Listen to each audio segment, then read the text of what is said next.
വെറുതെ ഇരിക്കുമ്പം എന്തെങ്കിലും പണിയൊക്കെ എടുത്തുകൊണ്ടിരിക്കുക എന്നുള്ളത് എൻ്റെ ഏറ്റവും വലിയൊരു ഹോബിയാണ്. മീൻസ് ചില സമയത്തൊക്കെ ഇതുപോലെ റീലൊക്കെ കണ്ടുകൊണ്ട് എല്ലാവരെയും പോലെ തന്നെ സമയമൊക്കെ ചിലവഴിക്കും. പക്ഷേ എന്നിരുന്നാൽ പോലും കൂടുതൽ സമയം എന്തെങ്കിലും വർക്ക് ചെയ്തുകൊണ്ടിരിക്കാനായിട്ടാണ് എനിക്കിഷ്ടം. ഓൾവേസ് സമയം വർക്കഹോളിക് പേഴ്സൺ. അതിന് എന്നെ പലരും കളിയാക്കാറുണ്ട്, എന്നെ വഴക്ക് പറയാറുണ്ട്, സ്നേഹത്തിൻ്റെ വർത്തമുണ്ടോ അങ്ങനെയൊക്കെ ചെയ്യാറുണ്ട്. ഇപ്പം ഞാൻ അതുപോലൊരു പണിയാണ് ചെയ്തുകൊണ്ടിരിക്കുന്നത്. ആക്ച്വലി എനിക്ക് വേറെയും കുറേ പരിപാടികളുണ്ട്. പക്ഷേ എപ്പോഴും അങ്ങനെ പണിയെടുത്തുകൊണ്ടൊന്നും ശരിയാവത്തില്ലല്ലോ. കുറച്ചിങ്ങനെ കലാപരമായിട്ടുള്ള കൊലാവാസനകളൊക്കെ പുറത്തേക്ക് ഇറക്കണ്ടേ. അതിൻ്റെ ഭാഗമായിട്ടുള്ള ചെറിയ പരിപാടികളാണ് ഞാനിപ്പോൾ ചെയ്തുകൊണ്ടിരിക്കുന്നത്. എന്താണെന്നുള്ളത് കാണിച്ചത്. ഇത് കണ്ട, ഇത് 3ഉം ഞാൻ ചെയ്തിട്ടുള്ള പെയിൻറ്റിങ്സ് ആണ്. ഇതൊക്കെ എവിടെയെങ്കിലും കണ്ട് പരിചയമുണ്ടെങ്കിൽ തീർത്തും തികച്ചും സ്വാഭാവികം. കാരണം ഇതെല്ലാം പിൻട്രസ്റ്റിലുള്ള പെയിൻറ്റിങ്സ് ആണ്. അപ്പോൾ അതൊക്കെ ഇങ്ങനെ വരച്ച് വെച്ചിട്ടുണ്ട്. കുറേ നാളായി ഇത് കയ്യിലിരിക്കണു. പക്ഷേ ഇതൊന്ന് എനിക്കിതുപോലെ എവിടെയെങ്കിലും ഒന്ന് ഒട്ടിക്കണം എന്നുണ്ട്. ഇതാ ഈ വോള് ഫില്ലായിട്ടുണ്ട്. പിന്നെ ഉള്ളത് ഇതാ ഈ വോളായിരുന്നു. ഇതും ഫില്ലായിട്ടുണ്ട്. കുറച്ച് സ്പേസ് ഉണ്ടായിരുന്നത് ഇവിടെയായിരുന്നു. അവിടെ ഞാൻ കൊണ്ടുവന്നത് ഈ സാധനവും കൂടി വെച്ചിട്ടുണ്ട്. എന്താണത്? Dream catcher. ഇനി ആകെ സ്പേസ് ഉള്ളത് ഇതാ ഇവിടെയാണ്.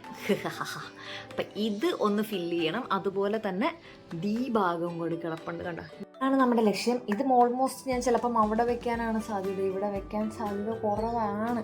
ഇവിടെ വേറെ എന്തെങ്കിലും പരിപാടി ഒപ്പിക്കണം. അതാണ് ഇന്നത്തെ ടാസ്ക്.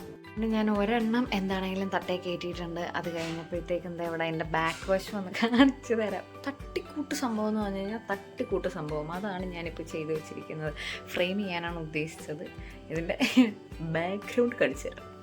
ഇങ്ങനെ കാണുമ്പോഴത്തേക്ക് നല്ല ഭംഗിയൊക്കെ തോന്നുമല്ലേ, നൈസായിട്ടല്ലേ. അതിന് ഇതിൻ്റെ ബാക്ക് കാണിച്ചു തരട്ടെ. ഇതെന്താ ഇതാണ് പറയുന്നത്. പിന്നാമ്പുറം എങ്ങനെയാണെങ്കിലും കാര്യമില്ല, കുഴപ്പമില്ല, മുന്നാമ്പുറം അടിപൊളിയായിട്ടിരുന്നാൽ മതി. എണ്ണം ഞാൻ അവിടെ തന്നെയാണ് കയറ്റിയിട്ടുള്ളത്. ചെറിയ അപാകതകളൊക്കെ ഉണ്ടെങ്കിലും പ്രത്യക്ഷത്തിൽ വലിയ കുഴപ്പമൊന്നുമില്ലെന്നാണ് തോന്നുന്നത്. അടുത്തതും കൂടി കയറ്റി നോക്കിയിട്ട് ഞാൻ കാണിച്ചു തരാം. യെസ് ഗായ്സ്, അങ്ങനെ സംഭവം നമ്മൾ കളറാക്കിയിരിക്കുകയാണ്. എന്താ കണ്ടല്ലോ, ചെറിയ ചില അപാകതകളുണ്ടെങ്കിലും എൻ്റെ റൂമല്ലേ, അപാകതകളൊക്കെ ഉണ്ടാകുന്നത് പരിപാടിയൊന്നും നടക്കൂല.